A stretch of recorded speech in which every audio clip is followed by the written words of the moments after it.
Hello বন্ধুরা, এখন কথা বলবো সুনীল ছেত্রীকে নিয়ে। এশিয়ান কাপের পরেই কি অবসর নেবেন সুনীল ছেত্রী? উত্তর দিলেন কোচ সীতামাস।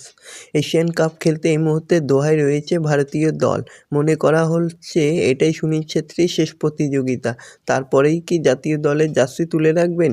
সেই প্রসঙ্গে উত্তর দিলেন কোচ ইগোর সীতামাস। তো বন্ধুরা, এরকমই সব ফুটবলের খবর জানতে হলে আমার চ্যানেলটিকে অতি শীঘ্রই লাইক, কমেন্ট, সাবস্ক্রাইব করতে ভুলো না এবং বন্ধুদের মধ্যেও প্রচুর পরিমাণে শেয়ার করে দাও, যাতে আমার 4000 ঘন্টা ওয়াচ টাইম পূর্ণ হয়ে যায়।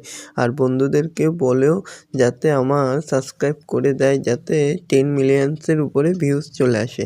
তো বন্ধুরা, এশিয়ান কাপ খেলতে এই মুহূর্তে দোহায় রয়েছে ভারতীয় দল। মনে করা হচ্ছে এটাই সুনীল ছেত্রীর শেষ প্রতিযোগিতা। তারপরেই জাতীয় দলের জার্সি তুলে রাখবেন।